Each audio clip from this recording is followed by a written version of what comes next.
Hello, everybody, and welcome to another edition of Interactive Wrestling Radio here on WrestlingEpicenter.com. Joining us on the line, the one and only Mickie James. Mickie, how are you? I'm wonderful. How are you? Doing great, doing great. I got to tell you, I've had a chance to do a little research leading into the interview, and I checked out some clips from Strangers and Angels, and I really enjoy what I'm hearing. Oh, thank you. Thank you. How have you been satisfied with the reaction to the album so far? The reaction's been really good, like from the fans to the reviews that it's gotten. It's just been positive all across the board, so. And I did read that there was some, awesome. Country music magazines are giving you reviews, and, there seems to be a little bit mixed, but more positive than negative, so that's a good thing. Yeah, definitely. So. Where did the desire to enter the realm of music while you're such a solid name in wrestling to kind of start at square one once again in the music business? Where did that desire come from?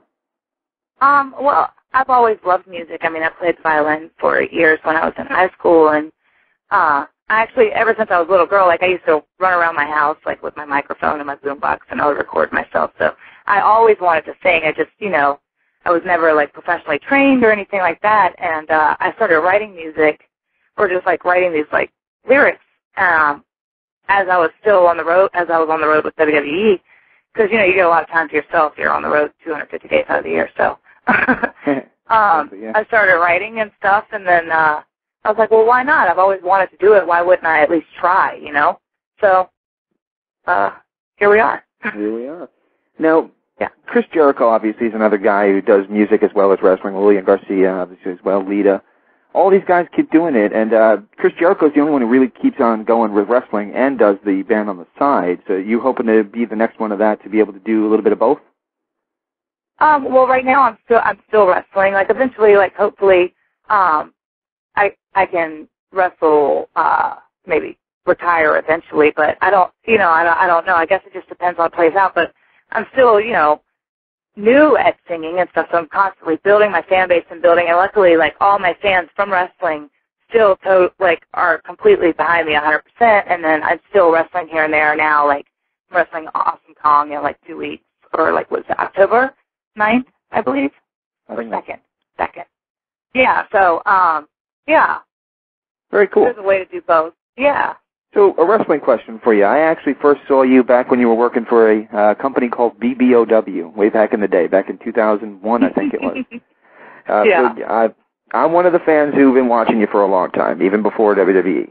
And well, thank you. How is it when you finally got to the big dance to be on the WWE TV? How was the difference in performing in front of that kind of an audience instead of an audience more of like a smaller independent? Oh, it was surreal. Just to go from wrestling in front of, 100 people here and there to, 1,000 to 10,000 to 90,000 people. I mean, that's just crazy. And plus it's something that I worked so diligently and so hard at for so many years to finally make it.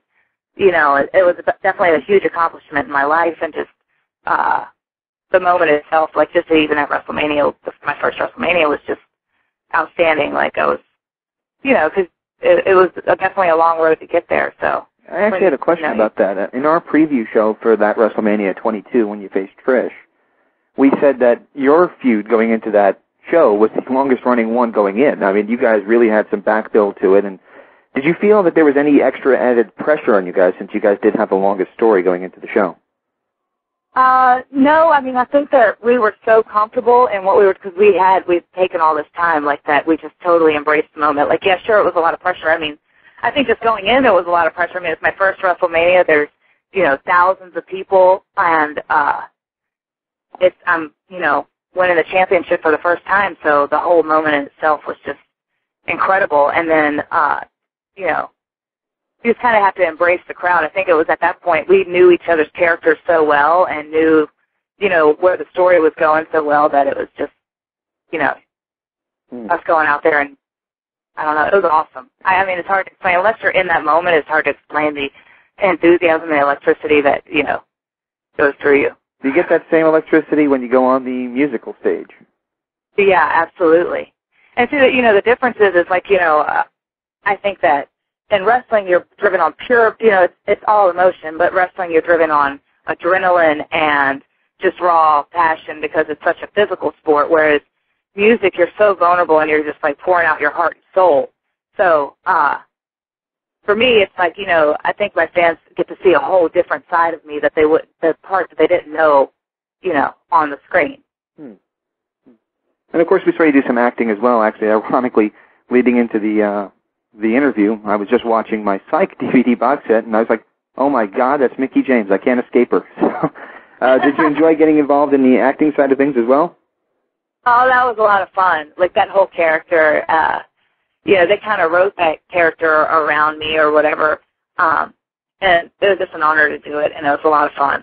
And acting's fun because it's the same kind of deal where you have to totally embrace and get involved with this character and become that character while you're on that screen. So very cool. Yeah. You're in a little bit of a different position than a lot of guys who leave the WWE, and that is that your name is your name, and they don't own it. Why did they decide not to use Alexis Lurie and instead go with Mickie James? I think just because you know, they didn't like it, which I understood. Like, it was kind of one of those things. It's just, I don't think Alexis Lurie ever, you know, I think we're going on reality here, and Alexis Lurie doesn't really sound like a real name. You know what I mean? Okay. Yeah. Whereas Mickie James, like, that's, and plus it's a cool name. It is a cool name. My mom's pretty cool. That's awesome. You know, like, as a child, you always got the Hey Mickey, that song. Yeah, I was going to, no, I'm thinking about that too. I think they played off that with your theme song too a little bit. Yeah. Yeah. Alrighty, so the record was released independently from WWE, and I know Lillian Garcia had done one with WWE, and it seems to me like when you guys try to venture away from there, they tend to maybe frown upon it. Did you get that feeling a little bit? No, not really. Like, I mean, they knew what I was doing the whole time because I'd, you know, book my travel, say I was in and out of Nashville, and so to me, they were really supportive. I mean, they did that photo shoot that we did at Tootsie's, and it was part of the WWE magazine before WrestleMania, and what you know was said Strangers and Angels. So, and they would, you know, always put it, you know, posted on the WWE website if I had a press release going out about the music or anything. So, I don't know. To me, they seem supportive, but you never know. Like, I guess. Yeah. I mean, it is what it is. It is what it is. Who knows? And of course, I have to ask you about your future in the wrestling business, and I know music is where you want to go, and it sounds to me like you're on your way there. But I did keep up with Dixie Carter on the Twitter page, and she posted that she had attended a few of your concerts, and I have to ask you, ever think about heading back to TNA? Well, sure, the thoughts cross my mind, but I guess it just depends on, yeah, it's hard to, like, try to, you know, I have to find a balance between, because I don't want to let up from, you know, pursuing my music, and so if it's in one hand where I can enhance it, or I can build my schedule and build my tour around it, and then, sure, then why not? But if I can't do it, if it's going to, like, take away from what I'm trying to, what my focus is, you know, and I don't know. It's like one of those things. I was at TNA before I went to WWE, so. Exactly. Yeah, I remember that. And you know. Part of Raven's deal. It's pretty cool. Anyway, I know that you're going to be appearing in just a few days, actually, in your hometown, doing the music thing. You're going to be on there with Gretchen Wilson and a series of others at a big event happening, and it's got to be a dream come true for you to be able to perform in front of your live home crowd. Oh my God, it's amazing, and it's going to be you know, the largest crowd that I've ever performed in front of, and then to be on the same bill with Gretchen and Montgomery Gentry, I mean, that's awesome, you know. So it's a huge platform, and be able to do it in my hometown for the first time is kind of, it's going to be good, because, you know, I'll have my hometown support there. Yeah, my co-host actually told me that he is a big country music fan, and he actually checked out some of your music as well. And he said that he'd compare it to Gretchen Wilson in a lot of ways. So that has to be a... Oh. Did you feel that way? Yeah, that's... Well, I mean, I've heard that a little bit, and what I hope to do is, like, Gretchen is awesome, but Gretchen is Gretchen. And so I think that, you know, as that is an honor, I'm trying to, you know, go out and set my own sound, too, which is, I think that the cool thing about the album is it's like a mix of different stuff, and stylistically it's across the board. I hear a little, like, classic country rock in there, too. Yeah. Is that what you were going for, too? Maybe a little bit of high-energy rock and roll in there as well? Yeah, like you know, where country meets rock. Exactly. And that seems to be where country's headed at the time, too. Right? A lot of, not rock neck it is now. Like, I think you said that in another interview, but, you know, rock when it was high energy and hooks and all that. Good stuff. Kind of the stuff that I grew up on and that I still listen to. Yeah. Alrighty. Well, I have to ask you about leaving WWE, and I did see another interview, so I don't really want to bring you down, but I did see another interview you did, and you talked about it being a little bit of a downer, and you were talking a little bit about your legacy. And you mentioned that it might have fallen short on a couple of aspects, and I was curious if you could advance on that. And what avenues did you feel it all fell short?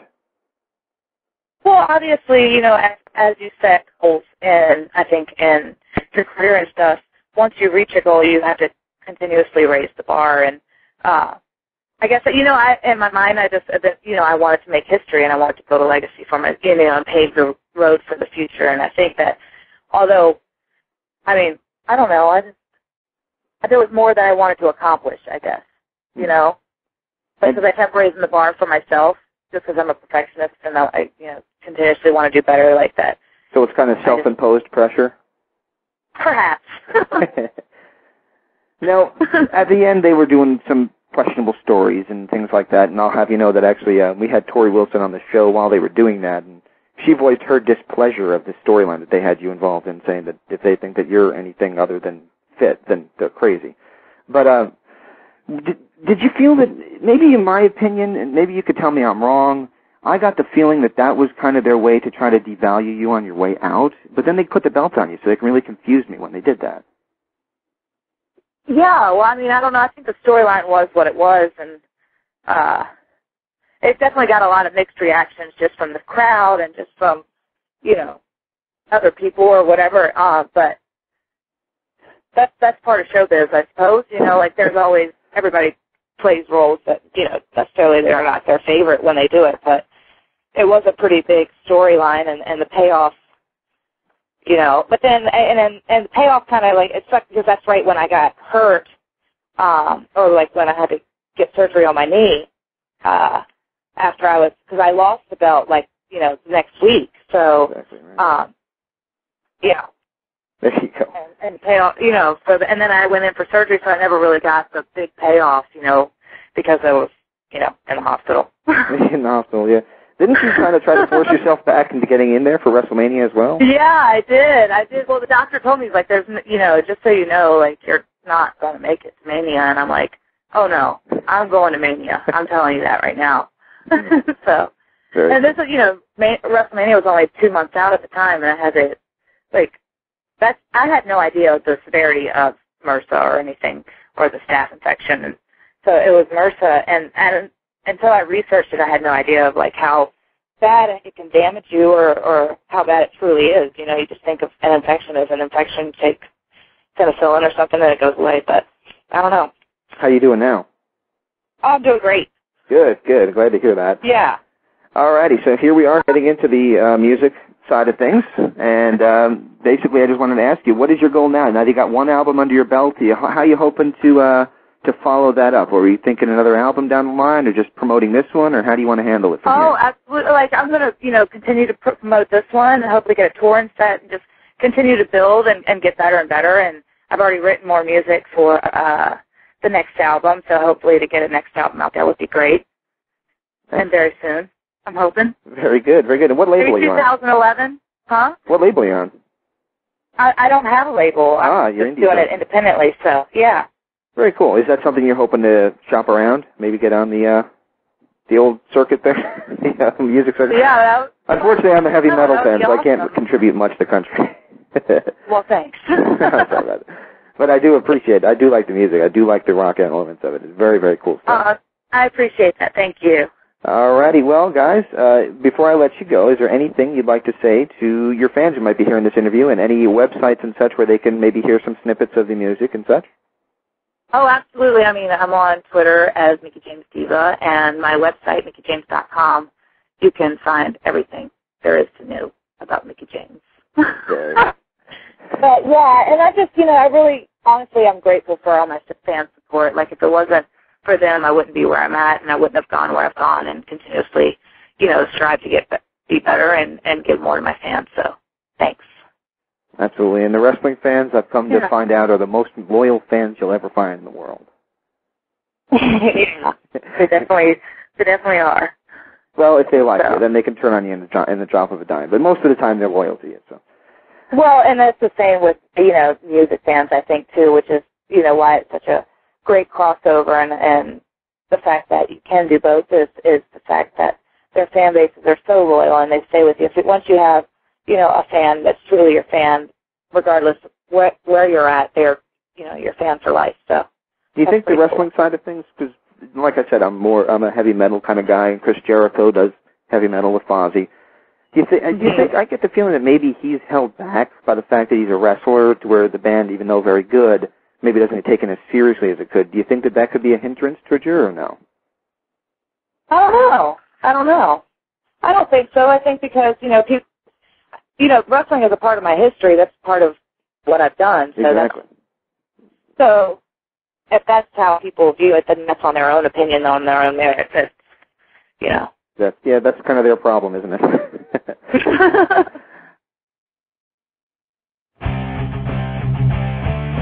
WrestlingEpicenter.com is not only your home for the best wrestling talk shows on the internet today, it also houses the online merchandise store, Epicenter Emporium. Be sure and check out the merchandise link at WrestlingEpicenter.com for some of your favorite wrestling merchandise, including very rare wrestling matches on DVD. Check it out right now at WrestlingEpicenter.com or go to WrestlingEpicenter.com/store for more details.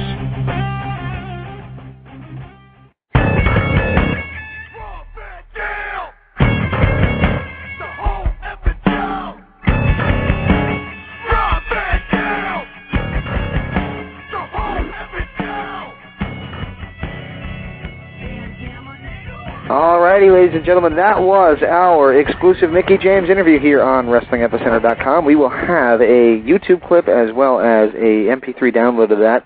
If you didn't catch the whole thing, it will be located at WrestlingEpicenter.com. There's a little bit that you guys didn't get a chance to hear that I might include there as a little bit of an extra, so I kind of clipped it a little bit for the airing tonight. Pretty good interview. I'm pretty happy with how it turned out, and I really do wish Mickie a lot of luck. She's not doing a ton of interviews right now, so to even get a hold of her was a big treat and a big bonus for this show, and I'm sure Nick would agree with that. Absolutely. Probably, I would actually argue that she is probably the most popular female wrestler of, I would say, the last 5 years, or definitely since Trish retired. When they lost Trish and Lita, which almost back-to-back, they left it around the same time almost. Once they were out of the picture, she took over as the top girl. And it was definitely by far the most popular. Whether they pushed her like that all the time or not was irrelevant. She was the most popular girl by far. And it's a simple chemistry and a simple formula as to why it worked for her. And that is because she was a actual woman's wrestler. Sure, she looked good, but she actually was a wrestler. Yeah, definitely. I mean, there would be times where you'd see them try to push some other, girl, primarily as the top babyface, because that really was the role Mickie occupied most of her WWE run, which was, the female baby. Yet it never really worked out, and none of these girls, I think, even remotely approached the popularity that Mickie got, with the exception of maybe Melina. Yeah, Melina is popular, but I don't know. Mickie just always seemed to have for whatever reason, if you ever watched her run in TNA the first time around, something just didn't click with her. But I don't know what it was. Maybe it's one of those things where certain people work in certain areas and they don't work in other areas, because that's happened before. Mm-hmm. But for some reason, almost the second she was on WWE TV, granted she was on the show with Trish Stratus, who was arguably the most popular diva at that time. Possibly her and Lita were neck and neck for the top spot.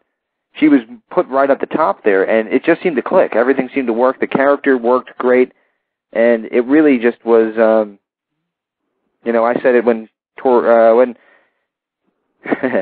Tracy Brooks was on the show a few weeks ago. I started it up by saying we're hitting the ground running. Well, when she got to WWE, once they called her up to the main roster, she really did hit the ground running. Well, I think part of that was also, and I will give WWE credit on this, was the psycho woman, single white female character, which we really hadn't seen done, and Mickie played that to perfection. Yeah, there's always something about crazy chicks. Yeah. Well, if you look at my dating history, my current girlfriend notwithstanding, but you look at my dating history, I've always had kind of a thing for the crazy girls. So, yeah, I really like Mickie too. I'll go back to what Mr. Garrison said on South Park many, many years ago. It was on the movie, wasn't it? What's that again? Didn't he say it in the movie? Is it the line that I'm about to say? Anything that bleeds for a week and doesn't die, I don't trust, or something like that? Yeah, I think that was in the movie. Oh.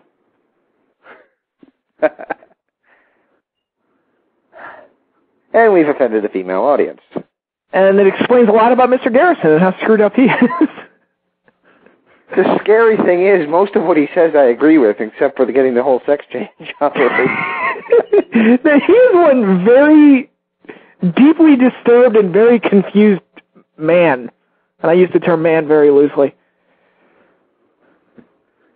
Well, Well, he got it back, I think. Yeah, they did the episode where he had to chase his penis. By the way, that's up for an Emmy Award for outstanding cartoon series.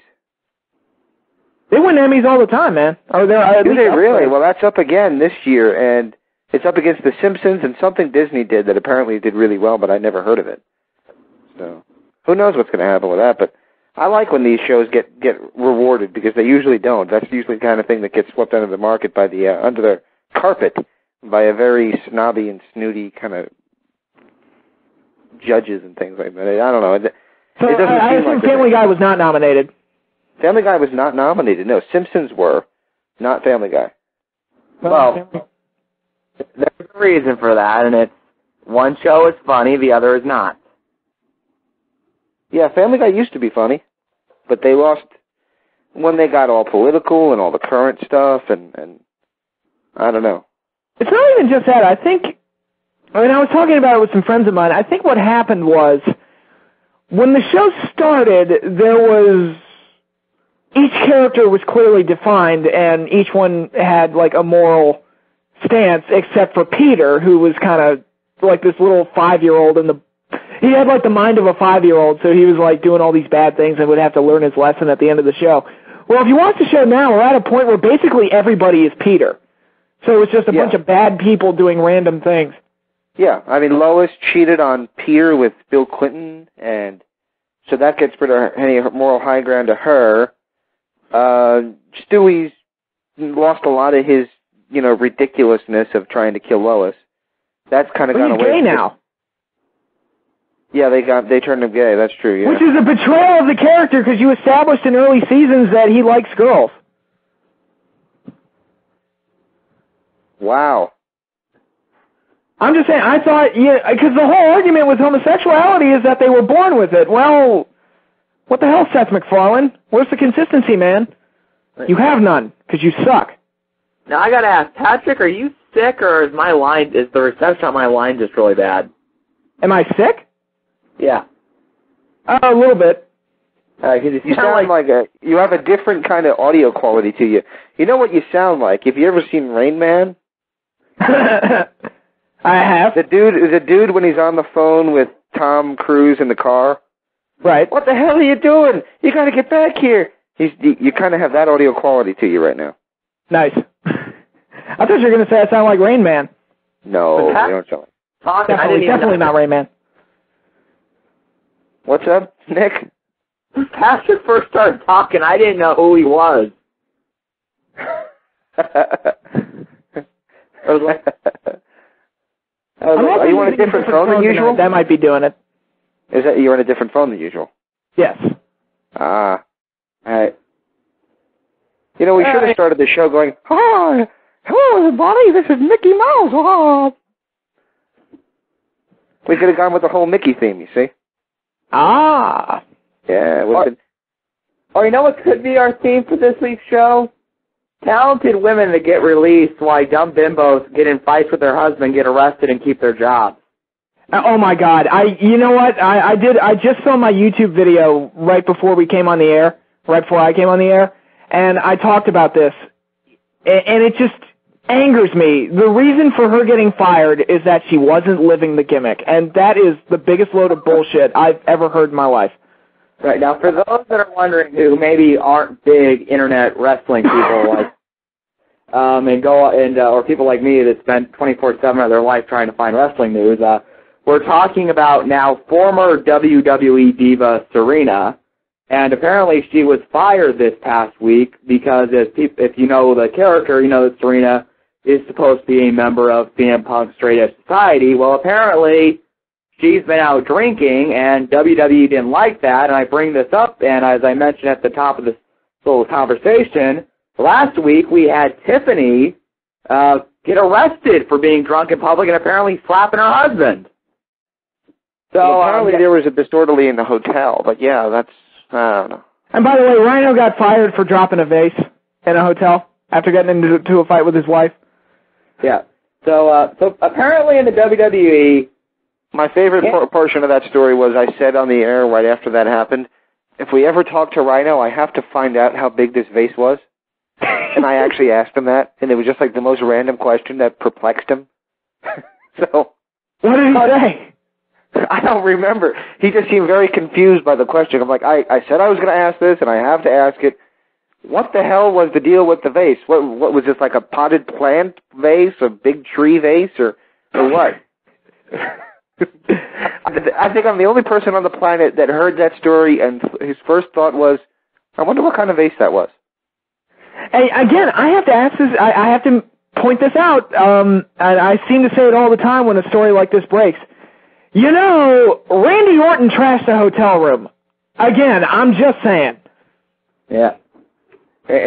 So apparently in the WWE, it's okay to trash hotel rooms. It's okay to get arrested. It's not okay to get into a fight with your ex-wife when she tells you she's taking your child to another country. And it's not okay to have a drink if your character is portrayed as being sober. This is kind of the topic of my video this week. So yeah, shameless plug. But this is an example, a perfect example of how the WWE has just dumbed down their product to such a ridiculous degree that they're playing to idiots. And right. You're right. They're presenting themselves to a audience of lesser intelligence, which is kids and people who just don't know any better. I mean, who the hell are you trying to fool in 2010? Right. Well, I remember there were stories about this time last year that they were planning to turn Ted DiBiase babyface, which they didn't ultimately do because they thought it would affect the sales of his movie. And I'm like, okay, it's 2010, not 1970. 99.9% of people are in on the big secret. Wrestling is predetermined. I mean, when I first got into wrestling, really hard, and like when I was 9 years old, I swear for every person I found that was a fan on the playground, there'd be one person that would go, it's fake, right? Exactly. No, I mean, it's like the Santa Claus syndrome. You could put up a Christmas ornament, but nobody comes running up to you after you put the Christmas ornament up saying, Santa doesn't exist, right? Right. I mean, for Christ's sake. And this is the same thing. Whenever anybody asks what we do, when I say it's wrestling or a wrestling talk show or a wrestling website or a wrestling booking agency, when I mention the word wrestling, there's that instantaneous step back that they take where you know what they're thinking, and what they're thinking is, I wonder if they know that it's fake. And it's like, well, you know what? When the WWE pulls stunts like this, can you blame people for thinking like that? They're not doing anything to make people, the outsiders, change their minds about professional wrestling. They're not presenting themselves as a legitimate form of scripted entertainment. When they do shit like this, they're still presenting themselves as carny, swindling people out of money.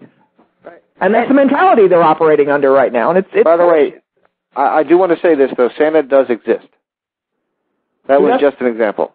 So, just saying that. Who does? Santa. Your kids are listening, aren't they? No. But somebody's kids could be listening, and Santa's real. I believe in Santa. Right. Well, my name is Nicholas Noel, so. Noel, Noel. Ah, we're all going to sing Noel now. Ah. Wow. You know, anybody that's listening to this for the first time has got to think, who gave a phone and a computer to the people in the mental ward?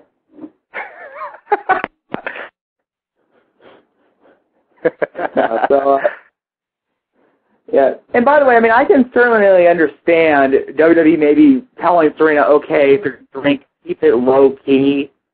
And I don't mean the wrestler. But, you know, it comes to the point where it's like, look, I know that she's over 21 years of age.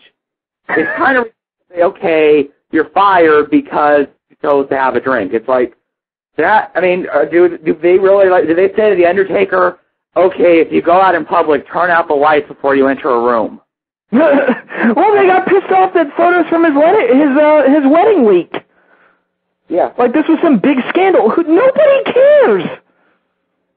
Look, if you're willing to go online and try to find these pictures, you already know. Exactly. And the thing is, if you watch things, though, if you looked online hard enough, you could find a picture of the dude who does the voice for Elmo. Right. Yeah, and he doesn't look at all like I would have pictured him. He's a good black dude, isn't he? Yeah, he's a very athletic-looking black dude. He kind of looks like the Old Spice guy. I thought it was the Old Spice guy.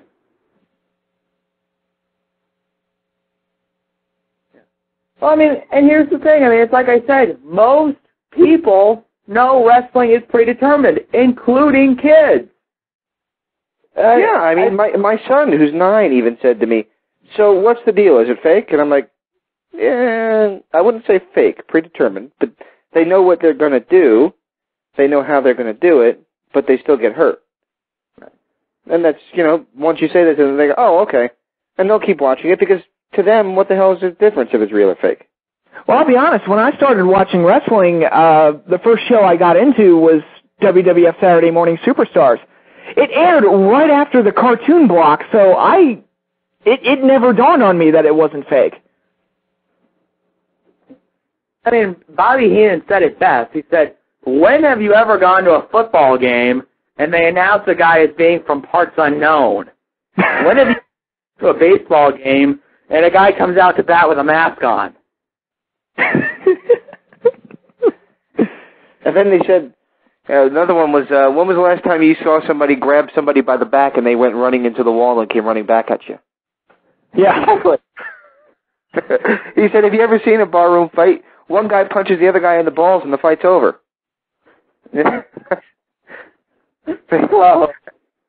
Oh, boy. The wisdom of Bobby Heenan. Yeah, but I can't believe that in 2010 WWE is still trying to pull antics like this. Like, it really matters. I mean, they are performers. They're television performers. They're stage performers. They're a form of actor. They shouldn't have to act out their characters when the cameras are turned off. Right. No. I mean, it's Sheldon Cooper, Jim Parsons.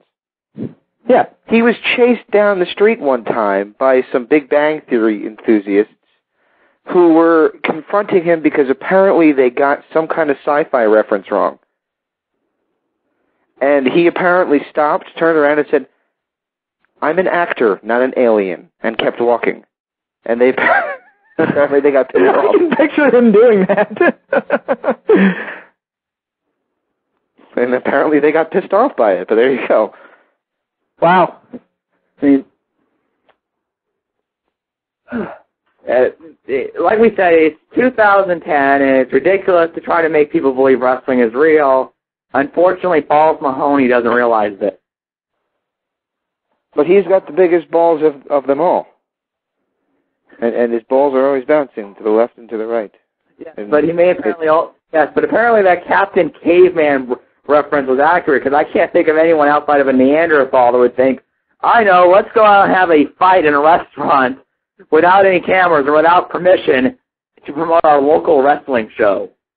I think that was a bullshit excuse he gave when the cops showed up. I think they legitimately got into a fight, and when the cops showed up, they tried to say, like, no, we're doing a wrestling angle. Yeah. I would hold a wrestling angle for who? some people who were hanging out at the Bennigan's restaurant or something? What the hell? Yeah. I mean, it's like that wasn't your audience. I mean, it's like, if it was an actual angle, which, like Patrick said, I think it's just a bullshit excuse. If you see this kind of stuff done in, like, TNA, or let's just say WWE did an angle where they decided that Jack Swagger was going to beat up MVP in the Hood, I'm sure they'd have, like, a lot of clearance before they started fighting in public. Like, they make sure that all the restaurant owners knew it. They make sure all the people around would say, hey, look, we're going to be filming something for TV. So, look, don't call the police when this white guy starts beating up the black guy. Yeah. Yeah. Well, who knows? I mean, this whole thing, it might have been a publicity stunt, but the question is, why would they... I mean, it could have been a bad... Let's be honest, Balls isn't exactly the smartest guy on the block. Not necessarily. He's a nice guy, but I wouldn't exactly nominate him for Mensa. Oh, there's a DVD I have, and I can't remember which one it is, but it's not like a shoot interview. It's like one of those history of pro wrestling DVDs or inside pro wrestling. And he tries to argue against having a union in wrestling by saying, well, anyone you have that runs a union will probably just take all the money to a strip club. Yeah, but you don't know if that was an internal shot at somebody as well. And maybe. If you think about recent attempts at anything that resembles a union and the drama that surrounds that, you know, he might have been. I don't know when this was produced or done, but that is the initial concern and thought of a lot of people that were involved with a recent attempt at making money to pay to help some sick wrestlers. Well, it wasn't. I know that I think I know what you're talking about. Let's just say it was before that got started. Oh, okay. All right. Yeah. This was circling around for a long time. Oh, wow. And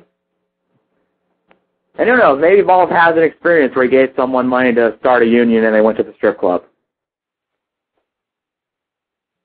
Well, I mean, the thing is, if you're going to do something like that, the very first thing you got to do is get government status of a nonprofit, or you got to set it up as a actual physical and licensed union. You can't do it outside of the realm of the government and outside of the realm of authorization to do so. Otherwise, then there is no comeuppance. There is no way of stopping fraud. Right. And, you know, there's no way, exactly, and there's no way of disproving fraud even if you're not guilty as well. So, who knows? Right. But yeah, I mean, the whole thing with Balls was just ridiculous. Now, I do have a question about TNA that I'm sure Nick can answer for me. All right. 2 questions about TNA. Does Kurt Angle sing Rob Van Dam's theme song? No. Are you sure of that? Well, considering the fact he doesn't sound anything like Kurt Angle. I think he does. Okay. You don't think it sounds like Kurt Angle's bald head screaming into the microphone, Rob Van Dam! I'll have to go and take a listen.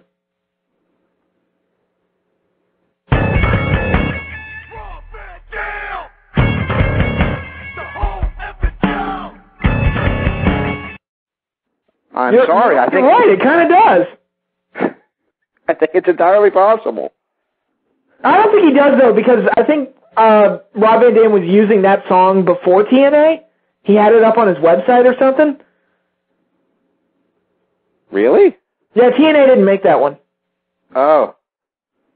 It's not that good anyway. Usually the TNA ones aren't that good, so I just naturally assumed that it was theirs. Oh, they've gotten better. Well, I couldn't have gotten worse after Nash's.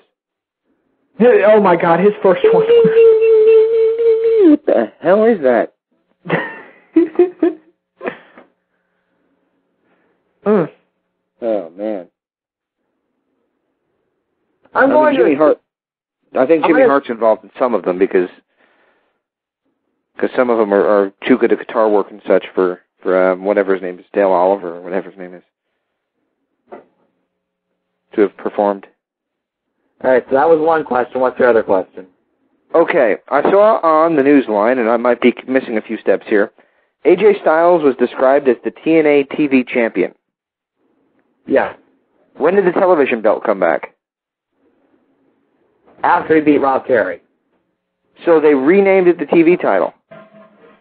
Yeah. Did they make a big deal about this? Did I miss a step or something? I guess it depends on what you call a big deal. They did a promo with Fortune, and AJ mentioned the history of the television title and how the television title was the first title his mentor Ric Flair ever won. So he's going to rename it the TV title in honor of Flair's legacy. Did they mention the part where Duggan defended it on Saturday night against the Cuban Assassin for a year, and then ultimately it was trashed by Hall and Nash in a garbage can basketball match? Well, no, because that's a completely different TV title, just like they would say never mention the title that the Rob Van Dam's now former title was once held by David Arquette. Yeah, we want to forget about that. It's not back like what they basically. I think they must have an interchangeable nameplate on that belt because I think they just took off the word that says global and put television title on it. It was the old WCW TV title. Well, yeah. I mean, I'm glad to see it actually called that because it sounds more professional than the global title because, I don't know, the global title just wasn't doing it for me, and the Legends title on there made no sense. It didn't make sense. I mean, if it wasn't going to be defended by Legends, then why are we calling it the Legends title? Well, my idea for it early on was that it would be like Booker T's version of the $1 Million title, where he's so egotistical that he just made his own title, and he doesn't really defend it that often, but it ended up becoming a legitimate title. So there you go. Speaking of which, what's going on with Ted DiBiase? Basically, he's stuck in neutral. He's in a never-ending feud with John Morrison, and he's hanging out with Maurice. Yeah, because I've been watching lately. I've been trying to watch as much wrestling as I could possibly watch lately, and DirecTV sucks, by the way. We had a storm last night that knocked out my DirecTV last night. So I called them up to say, okay, look, I've repositioned the thing. The storm's over. I still don't have TV service. They said, oh, well, we need to send a tech out to take a look and see what happened. I'm like, okay, fine. How soon can you be here? September 1st. What? And I said, that's over a week away. And they were serious, too. And it wasn't until I bitched until I got a supervisor that they finally got somebody here tomorrow. So I've not had any TV all day, which means the wife has literally watched the first 2 box sets in full of The Big Bang Theory. And does she like that show? She does like that show, yes. And I wish I could watch some of it too, but she kind of watches it when baby takes a nap. So I missed out on some of the Big Bang Theory marathon up there. Huh. I like that show. Well, that's clear, because you and Patrick seem to try to work it into the show every single week. I try to get Psych in there now too. I got a Psych in there on the Mickie interview, which I thought was kind of cool. You got a what? I got Psych in there on the Mickie interview. Yeah, you did. Mickie played a roller derby girl, and she ended up dead. So. Oh, that's terrible. She was an evil rollerblader or roller whatever the hell they're called, and she got caught doing something that they saw her do, and the other girls knew it, so they offed her and stuffed her in the trunk of her car. What I found ironic about the end of the episode was, though, she was just such an afterthought that the lead character just kind of said, oh, and by the way, they killed whatever her character's name was. They're like, oh, really? How can you prove that? She's in the trunk of her car. And they didn't, like, go to the car to get her out or to corroborate it. They're like, oh, well, then you're arrested. To the other ones. And it was kind of like, was she not there for filming to be seen again as a corpse or something, or what? Probably not. That's probably what happened. Her WWE schedule probably limited what she could do. Ah. It just made her seem like they didn't really give a shit. You know what I want to wonder?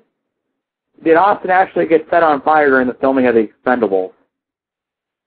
That was a good movie. Yeah. Still haven't seen it. Might watch it tonight, hopefully. Here's a little hook for you to go check it out. End of the movie. Randy Couture versus Stone Cold Steve Austin. I don't really like either one of them. Oh, well, it's kind of MMA versus wrestling. Ah, there you go, yeah. Yeah, that's kind of the hook. It's a good movie, just accept what you're getting out of it. I mean, obviously, this won't go down as the greatest movie ever, but it's a damn fun action movie. Just make sure the kids aren't watching. Yeah, I guess. I mean, is it worse than Terminator 2 and all that, or? Well, I don't remember Terminator 2, but I do know in The Expendables, in like the first 3 minutes, Dolph Lundgren blows a guy's torso off. And just leaves his legs. Yeah, some of it's pretty graphic. It's not as bad as the last Rambo, but... That's ridiculous. When I was a kid, and we used to, shoot people when we were playing games and stuff, we would grab our chest and fall down. And that's kind of how the action movies were back then. They got shot, they grabbed their chest, they fell down. Now we get to see the bullet fly through, the blood splatter on the thing behind it, and usually some lung or something come out with it. Well, that's more realistic. Yeah, I'll take just holding your chest and falling down, guys.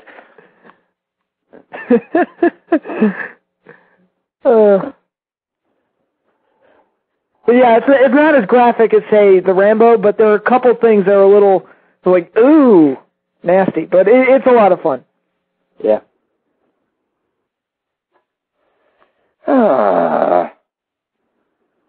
So what the hell is going on in wrestling that's worth talking about this week, other than what we've already rambled about? Well, we got the main event set for Night of Champions. Oh, joy. Yes, it's going to be, ladies and gentlemen, as anyone that watched Raw knows, the mystery GM gave Sheamus the right to pick any match he wanted. Sheamus, being an intelligent heel, chose Zack Ryder. But, of course, since the WWE loves to do that bullshit bait and switch, heel's going to get the advantage. Oh, no, they don't. It's going to be a six-way. It's going to be Sheamus, Randy Orton, John Cena, Chris Jericho, Edge, and Wade Barrett. So what about Zack Ryder?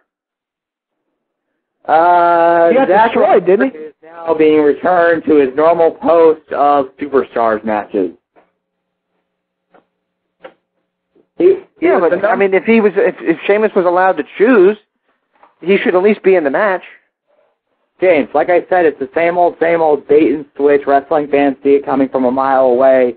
God, TNA, WWE, and ROH all need to learn from this and stop doing that angle. The shit that people do all the time. It's just bait and switch. The idea. Basically, what happened was he did get a title match, but it lasted 3 seconds. Huh. He kicked him with the, I guess now they're calling it the Brood Kick, and pinned him 1, 2, 3.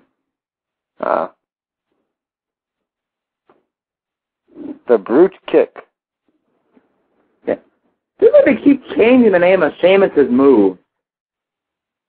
They're trying to find one he can easily pronounce. When he was cutting the promo in there with the English dude, it was like the Ministry of Silly Talk. I'm sorry, I know that it's offensive to people with like foreign accents, but Jesus Christ. Oh, you want to hear the Ministry of Silly Talk? Watch The Expendables. Everybody's got a weird accent. You got Stallone, Statham, Jet Li, and Lundgren, who I'm not even going to try to pronounce that. Right. Yeah, he's, Well, nobody ever hired Dolph Lundgren for his acting ability. They hired him because he was freaking 6'8" tall and basically looked like a Russian Hulk Hogan. Oh yeah, I mean there's no doubt that he was perfect to play Ivan Drago, Right. and in Rocky IV, he just stands there, looks big and scary, and that's enough. Right. Basically, all he says in the whole movie is, "If he dies, he dies, and I must break you." And it works. It's like professional wrestling. He has like a dictator who kind of acts as his manager speak for him, and he has his wife speak for him. He doesn't need to speak. He just goes out there and he just does his thing. He acts like a badass. I was upset that they killed Apollo Creed. You're supposed to be upset because now Rocky has something to fight for. It didn't need to happen. But again, they didn't need to kill Adrian either.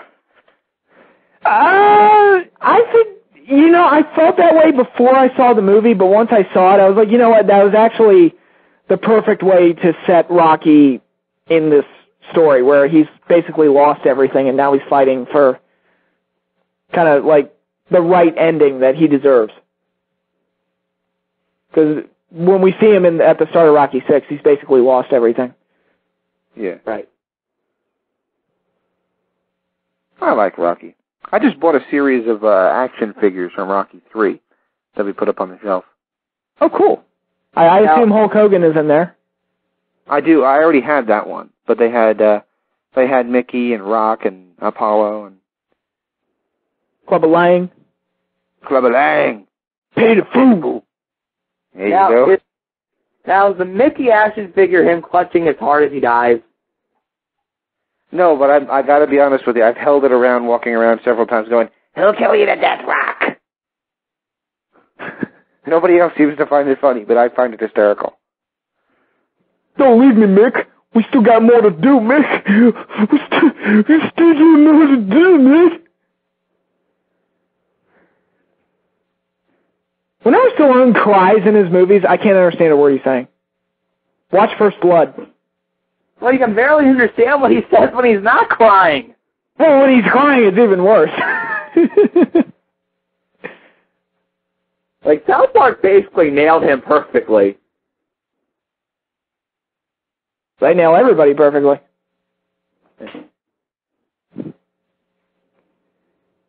Oh, man. Yeah. So, getting back to wrestling, that's your main event, and I'm going to predict John Cena will regain his precious title. I don't think so. I think they're going to keep it on Sheamus. How predictable was that he was going to be the last guy, though? They tried to build up suspense, like, who's the last guy going to be? And it's like, it's obviously going to be Cena. And then they started that annoying damn theme song. Right. And he came out in his Grover-colored shirt. The Adventures of Super Grover! I swear to God, if John Cena came out like in a fur-colored version of that suit, like a fur jacket with that color, I'd be like, oh my God, he killed Grover. Either that or it's Grimace. Grimace probably works better because he's big and purple. Yeah. Well, they had the hurricane. Oh my God, they could have made that into a gimmick. You got Grimace and the Hamburglar. Ah. Yeah, they could have done that. Because they're not above doing that. They could have brought Doink the Clown back as Ronald. Oh my God. Could have made a whole stable out of it. To cross promote, the reasoning behind doing that is because they need to cross promote with McDonald's so they can release toys with the Happy Meals. So they actually are doing that. Unfortunately, it's with Burger King. What? Yes, there's WWE, some kind of stuffed toys in Burger King Kids Meals. Oh, wow. Well, guess who the three are? Randy Orton, John Cena, and Miz. I'm pretty sure it's Undertaker, John Cena, and Triple H, but there you go. Because what does it matter? Yes, they are. You think the WWE champion would be one of them? One of the two world champions. Yeah, but they tried to make an action figure out of Sheamus. They couldn't because they didn't have a white enough skin tone. They had to, yeah, that's right. They had to go back and make a new color. That's on like a trivia card someday. Which professional wrestler's skin was so light they had to invent a new color, and then they can play that on the end of season 3 of NXT. Ah, there you go. Yep. Because, by the way, ladies and gentlemen, as everyone knows, NXT, that's the show where they try to debut the next breakout superstar of the WWE. So last night, next week is the finale. So last night, what do you think they had the rookies do? Battle Royal, challenge their mentors. No, they played a game of wrestling trivia. Ironically, I wish I had seen that just because on AOL, when WWF first started on AOL and everybody was just amazed by the Internet, like 95, 96, 97, 98, when people were just amazed by the fact that of the things you can do, WWF had an AOL website. So every time you type in keyword AOL, you hear Vince McMahon go, "Welcome to the WWF on America Online." Well, I don't know why I made him sound like that, but there you go. And there was a little trivia game, and it was amazing because you could play, and they gave you 15 questions, and every time after 3 seconds, the value of each answer goes down. And I think you had a total of 10 seconds. And I always was getting perfect score, perfect score, perfect score. I really enjoyed playing that, but there you go. Yeah, those trivia games were everywhere in the old AOL. They were fun. Now Facebook has some of them. There was one funny moment when one of the questions was, what mode of transportation did the dynamic dudes use to get to the ring? And all the rookies looked stumped. And Matt Striker goes, "Well, if you don't know that, good luck in all your future endeavors." Now may I ask a stupid question? Who the hell were the dynamic dudes? Shane Douglas and Johnny Ace. Oh, that's right. Yeah, they rode skateboards. They went outside of their own history? Yeah. Well, it was Matt Striker. Matt Striker often does that, which I'm surprised he doesn't get yelled at for that. Well, it was probably also like a rib on Ace. Ah. 9 times out of 10, if they go out of their history, it's somebody doing their own thing, somebody they're trying to work with for an action figure or a DVD deal, or it's a rib on somebody.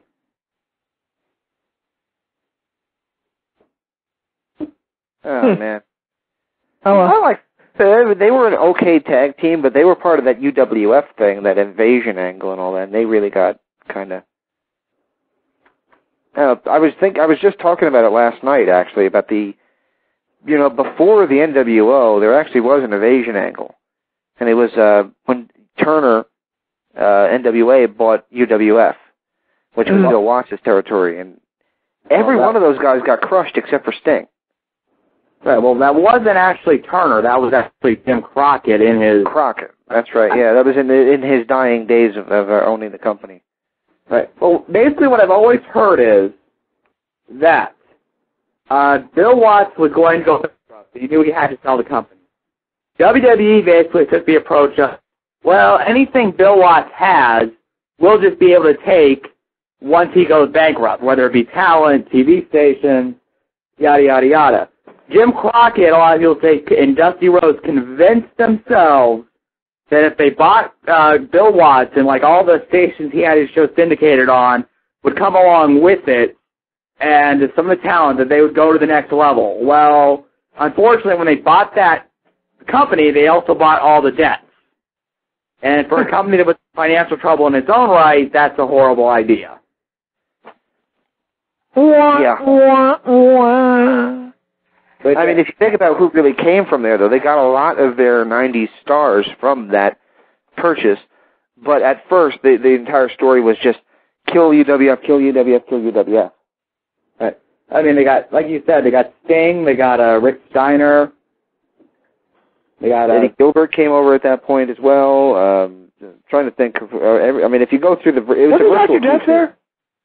Dr. Death was in the UWF, yes, but I think at that point he had moved on to Japan. Okay. Ted DiBiase was WWF too, but he ended up going to WWF. Didn't they get Missy out of that deal? They did get Missy out of the deal, yes. Missy was with Eddie Gilbert in real life at that point, though. Right. I like that. The various Missy Hyde interviews you've done over the years enough times to know that she was with Eddie Gilbert. Yeah. I mean, well, Missy's always somebody you can have on the show who's going to say something that people are going to talk about. Right. It kept falling off his penis. My favorite line in any interview ever. I don't know why, but... Yeah. And then Rob Feinstein got arrested. She's just a cool chick. I mean, I do like Missy. See, I'm in a good position where I'm the housebroken man, so I'm non-threatening to women. So, and the wife knows that if I ever did anything, I'd get killed. So, essentially, I'm pretty safe to women, so I can pretty much interview anybody and not be afraid of anybody's reaction because I'm housebroken. Okay. Does that mean we're going to get Tylee and Buck back? No, I wouldn't think that would be acceptable, no. That was one of my favorite interviews. That was, if there was one interview that I would have loved to have been a part of but couldn't be, it would be that one. For those who are wondering, there is an interview in our archives. We did 2 interviews with Major Guns, Tylee, and Buck. One was a solid, respectable, quality interview where we talked about her days in WCW and days after it. And the other one was her discussing her affinity for anal sex. And her extensive porno career and all the things she loves to do. Yes. That was one that I actually blushed while being part of. One of the only times I was ever really flustered in an interview. I'm like, oh my God, are we really going there? I'll be honest, after like 12 minutes listening to it, I shut it off and I went to church. and I confess my sins. Okay. Well, guys, I'm going to run for now, but I'm going to leave the show running. So if you guys have wrestling stuff to talk about, because really I've just run out of things to say. I have watched it. Oh, last thing, and then I'm going to go. I like what they're doing with Reaction. I actually watched Reaction this week. I do like what they're doing, and I like that they're trying to get the stories, more told with this, and having a secondary show is a good thing. But I do think that it's going to run its course a lot quicker, because I think that, I don't know, I could see people getting bored with that style of show very quickly. I don't know about Nick, if Nick would agree with that, but there you go. I'll say this. I think there are 2 things I would do.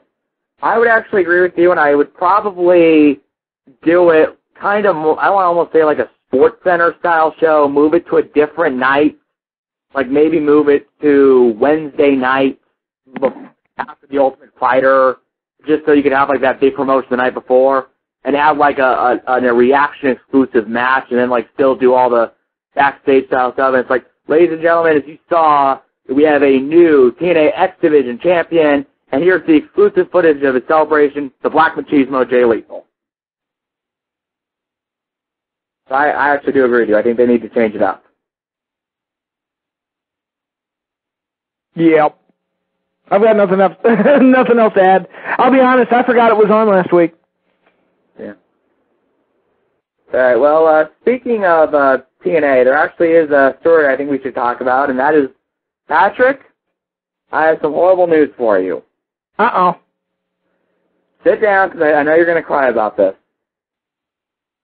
Your favorite tag team in the whole wide world, Team 3D, might be done with TNA. Hallelujah! Hallelujah! I pray to God that this comes to pass, because I'm sorry. Team 3D, when I talk about old talents that are just it's not necessarily physically that they're past their prime, but just as characters and as a presence on the show, I am just sick and tired of looking at them. And I don't want them on my TV screen anymore. I'm sorry. Go away. Go bye-bye. Go far away. Go somewhere else. Go work your training camp. Because you need to, some of the people coming out of there need a lot of work. Just saying. Rob Terry, Rosie Wadalove. I mean, yeah, you need to pay some more attention to who's coming out of that place.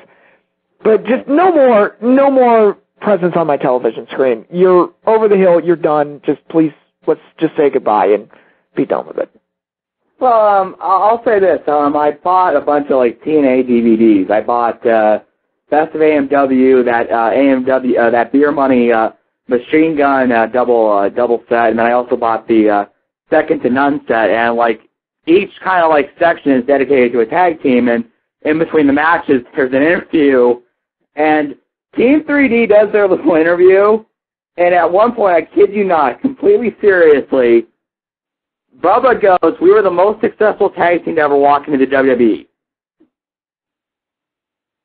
I'm like, really? Into the WWE? Yeah, to go. I guess he was saying that from what he did previously, if you count before their WWE career started, he said, "Quote, we were the most successful tag team coming into the WWE." I'm like, really? You're going to put yourself above the Road Warriors or the Steiner Brothers? Yeah. Okay. Whatever. It wasn't like, he was it wasn't like one of those ways where he said, and you're like, okay, I bet he means, in terms of most successful team coming out of ECW, or most successful team they could have signed at that time in terms of who was available. No, it was just like, we were the most successful team to ever walk into WWE. Yeah, well, okay. Yeah, that's Bubba Ray for you, ladies and gentlemen. Well, number one, Bubba Ray he's a belt mark, and he thinks that just because they've held 23 titles that actually means something. What somebody needs to tell him is that wrestling is bullshit. You've never won a title. Every single one has been given to you. Okay? So statistics and title reigns, number of title reigns, doesn't really mean bullshit because none of it's real. What really matters is the quality of your work, like any actor. Your body of work, what matters. And quite honestly, Team 3D's body of work is not that interesting anymore. Patrick, if wrestling wasn't real, then why did they fire Serena for drinking in public? Broke her gimmick. Yeah, Punk got pissed and wanted her fired. That's exactly what happened. Yeah, it's taking it back around. Yeah, so Team 3D might be done. Unfortunately, from what I've heard, TNA wants to re-sign them, and there is at least some people in the WWE that has pitched bringing them back. Well, if they go back to WWE, it's not going to work. I can tell you that right now because they've got nobody to work with. Well, yeah. Well, they could deal with the Hart Dynasty over the ugliest ass belts I've ever seen in my life. Quite honestly, after the Divas title was introduced, those titles actually don't look half bad. I guess you're right, but whoever's making the new title belts for the WWE, stop. You gotta wait for cartoony whenever they do a new one. Starting with the spinner belt, they've gone in a very bad direction with their title belts. Yeah. By the way, whose idea was it to make that the actual title? What, the spinner belt? Yeah. I know it doesn't actually spin anymore, but it's seriously, wasn't that just something that was built for Cena, and now you want to make it the actual title? Well, it's one of those things that, and people have justified it because, but they can do merchandise based off this belt, so it's smart from that standpoint. And again, I just hate the idea of sacrificing artistic integrity for the sake of selling some fucking toys. I'm sorry, and it looks horrible. I don't care if it sells merchandise and kids buy it. It looks like a piece of crap. And somebody like Triple H or Sheamus or especially Edge, when they win a belt like that, they look ridiculous because it doesn't fit their character. Right. And also, you can do merchandise off of any belt. I remember the first WWF at the time show I ever went to, we bought a Funk belt. And it wasn't the Winged Eagle belt, it was the old, 86 World Championship. Oh, cool. Yeah, that was, for years, that was the only, toy belt they ever sold. If you go, and look at, the old Raw merchandise and stuff, you got old magazines or watch old episodes of Raw, you can see, the people have those toy belts, and they're not the Winged Eagle. That was, the title at the time. It was the old 1986 foam belt. I had a Winged Eagle belt, but it was really crappy because it wasn't plates on foam. It was a crappy little strap with stickers on it. And the stickers were the plates. Yeah, it was pretty bad. Yeah. Of course, I'm sure someone's making a joke out there thinking that I have got the TNA title hung over my bed. Do you? For your information, ladies and gentlemen, it's not over my bed, it's over the fireplace. And then there's the other over my bed. There's one in the guest room, and one I keep in my car. Well, so many people collect belts now. That's become and it's not toy belts, actual replica belts, which, I don't know, I don't feel comfortable doing that. Well, I'll say this. If it's like me and I'm a big TNA fan, I might buy the TNA World title. But, these belts are really expensive. And if, I had a way where I could get them autographed and, I could go up to, Samoa Joe and AJ and say, hey, would you guys mind signing my belt? That would be kind of cool. But I kind of agree with you. It's if you're getting to the point where, you're buying every single championship replica belt you can get your hands on, you kind of need to find a new hobby. Yeah, because they're expensive, and I don't know, I kind of feel and I know I just said that the championships in wrestling aren't real, but I don't know, to me that's kind of like buying a Super Bowl ring. I just wouldn't feel right doing it. Well, like I said, it'd be kind of like a cool collector's piece, or, you could hang it on the wall and people would ask about it, because I'm a big NASCAR fan, they do sell things like replica hoods of race cars and different things. Mm-hmm. So, I can understand kind of why you do it, but, if you're buying the Divas Championship belts, you need help. Yeah. Which, are they unifying the women's titles? Does it really matter?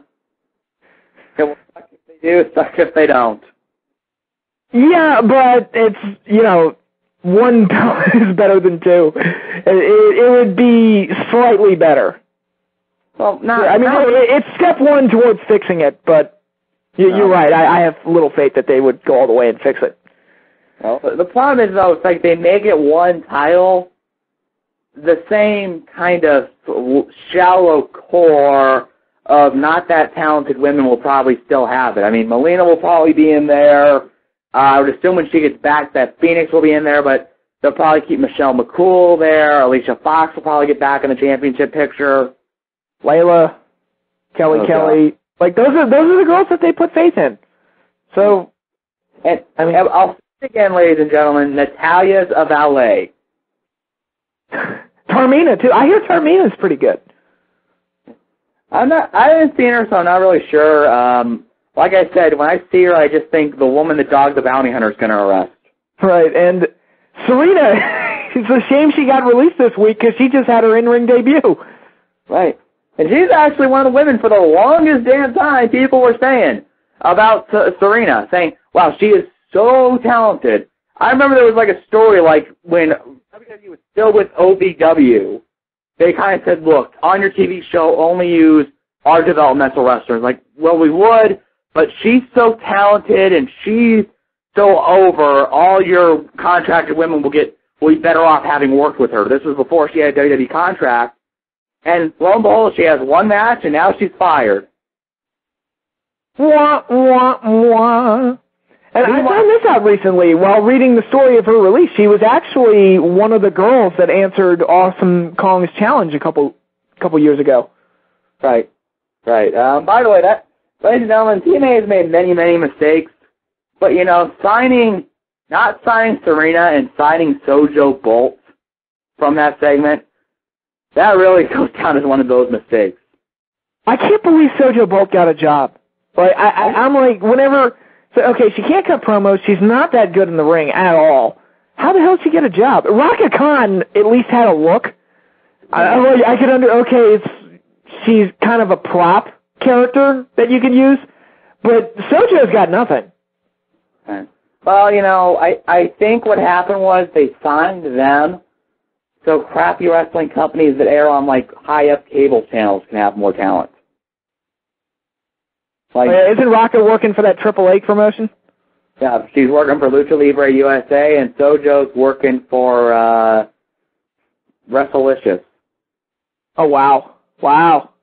I swear, she did a match, apparently with WrestleLicious, that was refereed by Austin Aries. And I guess it was like TNA Reject Night. Austin Aries. But apparently they tried to build him up like during the show as like being this big star, and I'm sure there were some people that have never watched ROH that are going, who is this guy? Well, we said it on the show before, and I stick to it. He got the singles push that should have gone to Alex Shelley as like that second-tier X Division guy who was on the way up, kind of getting pushed up the rankings and was getting storylines and attention put on him. That's the role that should have gone to Alex Shelley, and they gave it to Austin Aries, which to me made no sense.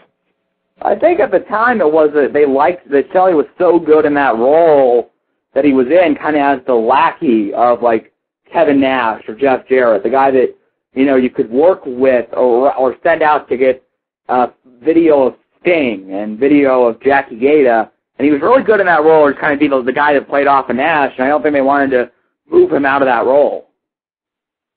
Maybe. I don't know, but I agree, though. I fell in love with Shelley's character. When they were doing Generation Next in TNA, of the three guys, I was like, you know what, Strong doesn't really do it for me, Aries doesn't really do it for me, but that Alex Shelley, he's damn good. Right. And I think that by this time next week, ladies and gentlemen, Roderick Strong will be your ROH World Champion. Well, I think it's pretty obvious.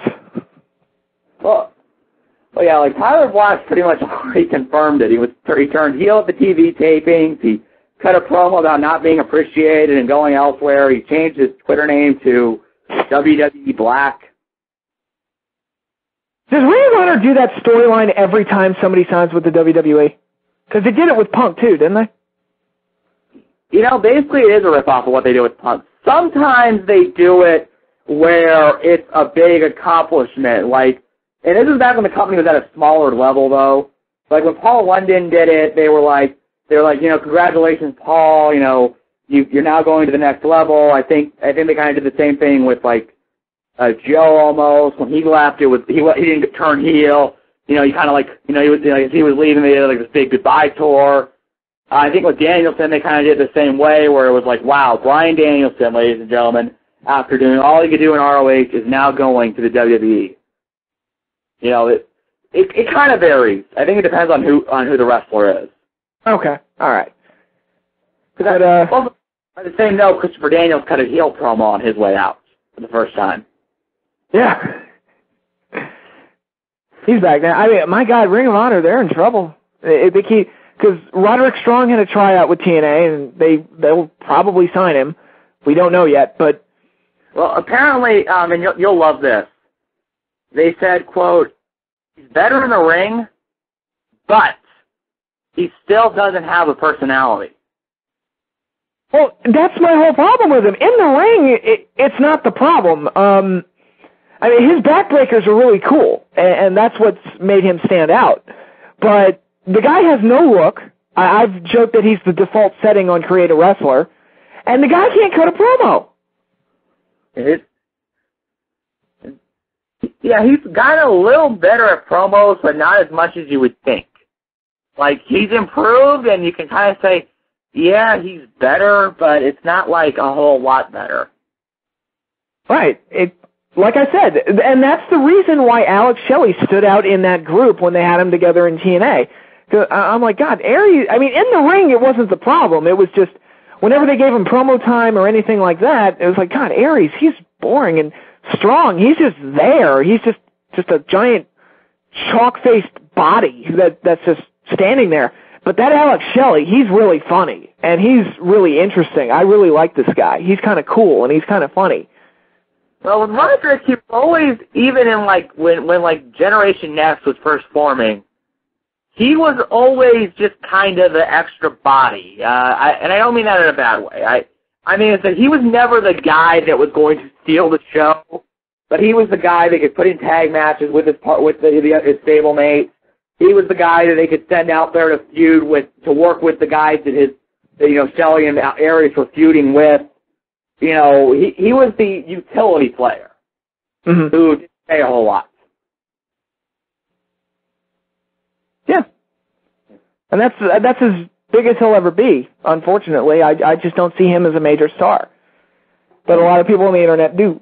So what are they going to do for Glory by Honor 9? Because wasn't Black versus Strong supposed to be their main event?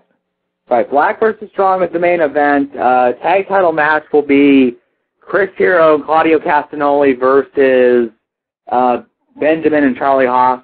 I say let that match close. Yeah. It'll be interesting to see, because apparently some people were sending tweets to Charlie Haas saying, "You were a failure in the WWE. Why are you going to ROH?"